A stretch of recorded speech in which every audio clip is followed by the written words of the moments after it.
തദ്ദേശീയമായി നിർമ്മിക്കുന്ന അഞ്ചാം തലമുറ യുദ്ധവിമാനമായ അഡ്വാൻസ്ഡ് മീഡിയം കോമ്പാക്ട് എയർക്രാഫ്റ്റ് എഞ്ചിനുകൾ വികസിപ്പിക്കുന്നതിനായി ഫ്രഞ്ച് വ്യവസായ ഭീമനായ സഫ്രാനുമായി സഹകരിക്കുമെന്ന് കേന്ദ്ര പ്രതിരോധ മന്ത്രി രാജ്നാഥ് സിംഗ് അറിയിച്ചു. ഇന്ത്യയുടെ ഭാവി യുദ്ധവിമാന വികസനത്തിൽ സുപ്രധാനമായ മുന്നേറ്റമാണിത്. അഞ്ചാം തലമുറ യുദ്ധവിമാനങ്ങൾ നിർമ്മിക്കുന്നതിനുള്ള നടപടികൾ സ്വീകരിച്ചിട്ടുണ്ട്.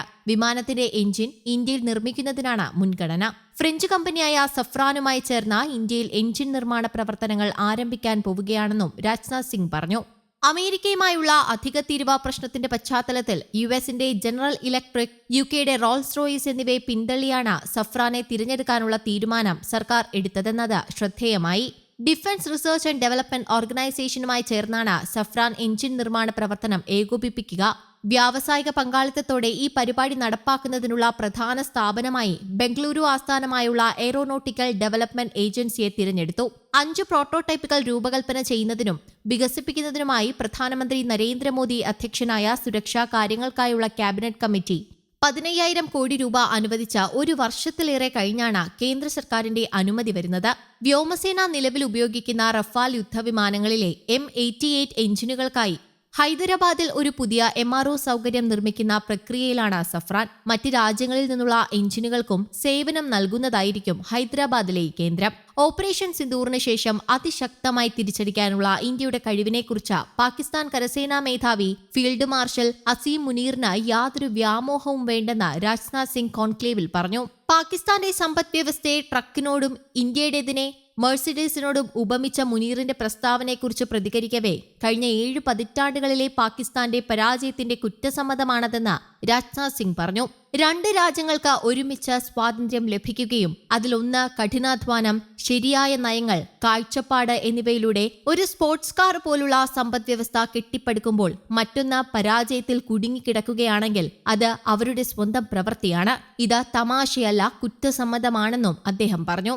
ഫ്രാൻസിന്റെ തന്നെ ദസോ ഏവിയേഷൻസിൽ നിന്ന് 26 റഫാൽ യുദ്ധവിമാനങ്ങൾ കൂടി വാങ്ങുന്നതിനായി ഇന്ത്യ ഏപ്രിലിൽ കരാറിൽ ഒപ്പുവെച്ചിരുന്നു. ഇതിനകം സ്വന്തമാക്കിയ 36 റഫാൽ യുദ്ധവിമാനങ്ങളോടൊപ്പം ഇവയും വ്യോമസേനയ്ക്ക് കരുത്താവും. 25 ടൺ ഭാരമുള്ള ഇരട്ട എഞ്ചിനുകളോടുകൂടിയ 5ാം തലമുറ സ്റ്റെൽത്ത് യുദ്ധവിമാനമാണ് AMCA.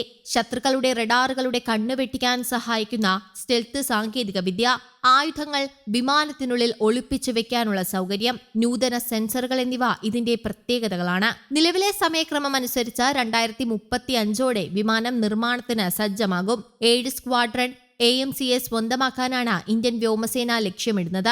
ഇതിൽ ആദ്യത്തെ 2 സ്ക്വാഡ്രണുകളിൽ അമേരിക്കൻ നിർമ്മിത GEF 414 എഞ്ചിനുകളും ശേഷിക്കുന്ന 5 സ്ക്വാഡ്രണുകളിൽ ഇന്ത്യയും ഫ്രാൻസും ചേർന്ന് നിർമ്മിക്കുന്ന 120 കിലോ ന്യൂട്ടൺ എഞ്ചിനുകളുമായിരിക്കും ഉപയോഗിക്കുക.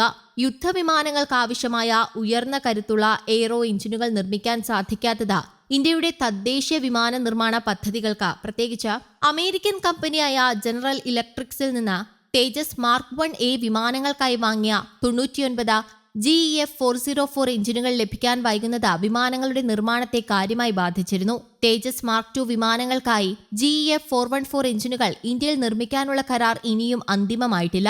ആ കരാറിൽ പോലും 80% സാങ്കേതിക വിദ്യ കൈമാറ്റത്തിനാണ് ധാരണ.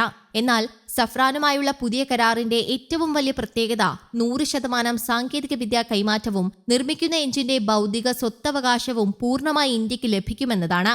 ഇത് ഇന്ത്യയിൽ ഒരു സമ്പൂർണ്ണ എയ്റോ എഞ്ചിൻ നിർമ്മാണ ആവാസ വ്യവസ്ഥ സൃഷ്ടിക്കാൻ സഹായിക്കുമെന്ന് അധികൃതർ പറയുന്നു.